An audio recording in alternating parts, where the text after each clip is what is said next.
લોક ડાયરીમાંથી આજે કલાકારો ડાયરીની ફી અને ટેક્સનો મુદ્દો સોશિયલ મીડિયા પર જોરદાર જામ્યો છે કે ડાયરીના દુઆ સંધિ રમઝાનની તો કોઈ પછી નથી રહી છે. ચર્ચા થઈ રહી છે કે ફક્ત ડાયરીના લોક કલાકારોને મળવાની ફીની પુરુષોત્તમ પીપળિયા અને માયાભાઈ આહિરને અને કીર્તિદાન શાહે મહોત્સવ ખોલી દીધો છે. પુરુષોત્તમ પીપળિયા કહ્યું કે માયાભાઈ આહિર તોછડી ભાષામાં ડાયરીમાં વાત કરી રહી હતી. માયાભાઈ આહિરની કીર્તિદાન પ્રજાના ટેક્સને પૈસાથી ડાયરેક્ટ કરી ડાયરીનો પૈસા તેમને મળ્યા છે જે રાજકોટ મનપા ભાઈ આપ્યા છે અને રાજકોટના મનપાએ પૈસા આવે છે તે પ્રજાનો ટેક્સ રૂપિયા છે જેથી માયાભાઈ અને કીર્તિદાન પ્રજા ટેક્સ રૂપિયા પગાર મેળવે અને જે લોકો ટેક્સ ભરતા નથી. વિડીયો બનાવી કહ્યું કે યોગ્ય નથી. પુરુષોત્તમ પીપળિયા માયાભાઈની ડાયરીમાં કહ્યું કે જે લોકો ટેક્સ ભરતા નથી તે વિડીયો બનાવશે કહ્યું કે યોગ્ય નથી. માયાભાઈ કીર્તિદાન પ્રજાને શીખવાના આપી રહ્યા છે યોગદાન નથી. પુરુષોત્તમ પીપળિયા સોશિયલ મીડિયા પર પોસ્ટને વિવાદનું તાપમાન વધારી રહ્યું. રાજકોટના મનપા માયાભાઈ આહિરને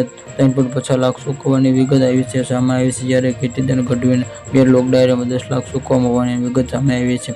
વિવાદની શરૂઆત માયાભાઈ આહિરને એક નિવેદન છે કે તેથી જેમાં ટેક્સ ભરવામાં બાબતે જનતાને ઉદ્દેશી કેટલાક ટિપ્પણી કરી. માયાભાઈ તોછડી ભાષામાં કહ્યું છે કે જે લોકો ટેક્સ ભરતા નથી તેઓના વિડીયો બનાવે છે તેમને આ વાત પ્રજાને ઉપજતી નથી અને લોકોને પ્રજાનું અપમાન ગણાવ્યું. પુરુષોત્તમ પીપળિયા સોશિયલ મીડિયા પર મુદ્દે આકર્ષણ વલણ માટે લોકોનો બંને વડે હાથ લીધા છે અને જે અપેક્ષ જનતા ટેક્સ પર પરસેવો કમાણી કરતા આટલી મોટી રકમ કેમ ચૂકવવામાં આવે છે.